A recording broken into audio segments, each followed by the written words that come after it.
Petit passage au pré cet après-midi pour vérifier la respiration de quinoa. Je fais le tour de la bête. Je cherche un sifflement au niveau des naseaux. Nasodilaté non, sifflement non. Ligne de pouce, non, rien de rien, incroyable.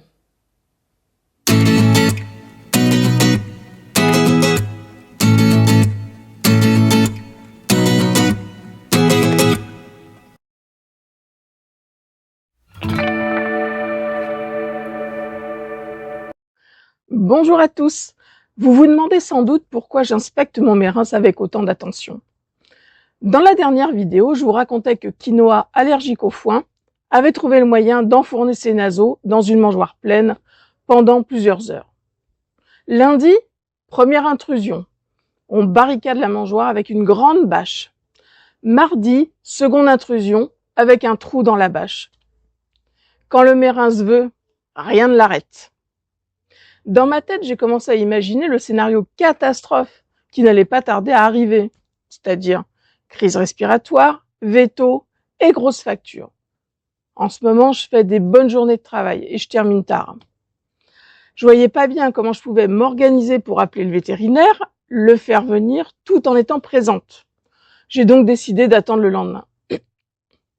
Évidemment, on a retiré le foin et on a nettoyé l'abri en tenant le gourmand à distance.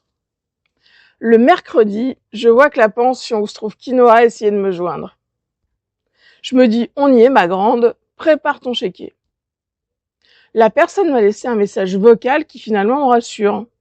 Quinoa respire bien, pas de gêne, tout va bien. Tiens.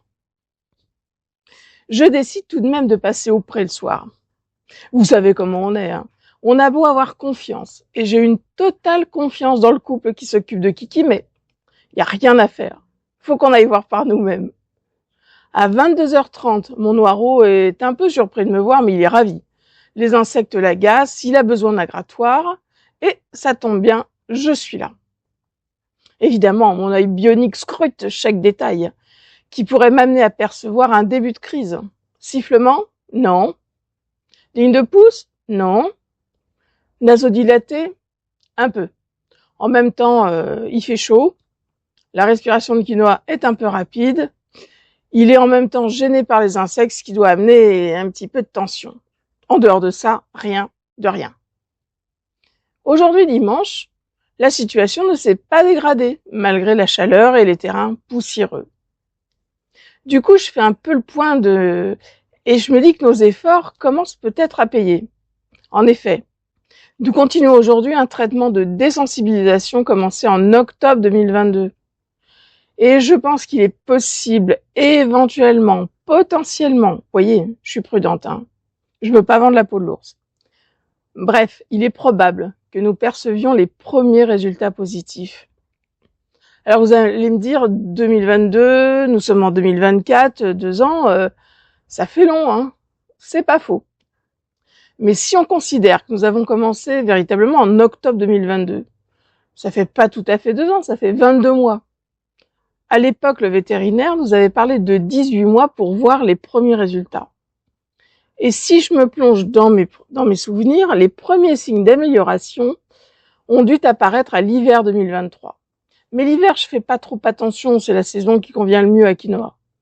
Il est au top de sa forme, il perd du poids puisqu'il est uniquement à l'herbe, son poil de nounours le protège et comme chez nous il fait pas vraiment froid, c'est pas grave, et le pré est grand, donc pas de boue. En plus, l'hiver, la pluie, l'humidité, donc pas de poussière, hein, le top. Mais il n'est pas seul au pré. Évidemment, on a souhaité introduire un peu de foin pour le confort de son compagnon. Pour limiter les risques, on a attendu qu'il fasse froid et on a mis le foin sous filet. Plus pour limiter les pertes hein, que pour le protéger de la poussière. Perso, je crois pas que le filet empêche les chevaux d'inhaler la poussière. Quelle que soit la taille des mailles, elles sont de toute façon trop grandes. En plus, vous le savez, les gourmands s'arrangent toujours pour faire des trous pour accéder plus vite à la nourriture. Ce qui fait que de mon côté, j'ai passé quelques séances à faire de la couture et à raccommoder les filets. Avec ce régime, les premiers jours ont apporté une toux, légère, mais une toux quand même. Ah merde, ça tousse. Et ben voilà. Voilà, c'est de pire en pire, hein, j'ai l'impression. Ouais, bon, on va arrêter le foin.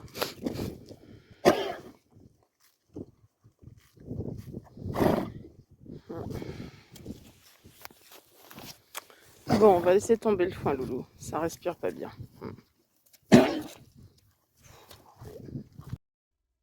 En revanche, il n'y avait pas d'essoufflement, même quand Quinoa me rejoignait du fond du pré au galop. Par contre, du coup, évidemment, on retirait le foin, la trouille. Et la toux cessait au bout de 2 jours. Et ça, c'était nouveau.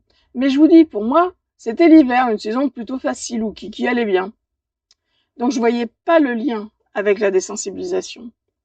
C'est aujourd'hui seulement que je commence à percevoir qu'il y a un vrai changement. Évidemment, on continue le traitement.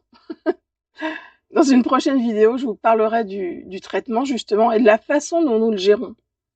Mais je vous invite aussi, si vous le souhaitez, à consulter la vidéo réalisée 6 mois après le début du traitement. Vous verrez les étapes de l'apparition de la maladie et les premiers effets du traitement que même moi je voyais pas à ce moment-là. En attendant, je vous dis à bientôt, profitez de la vie et de vos compagnons.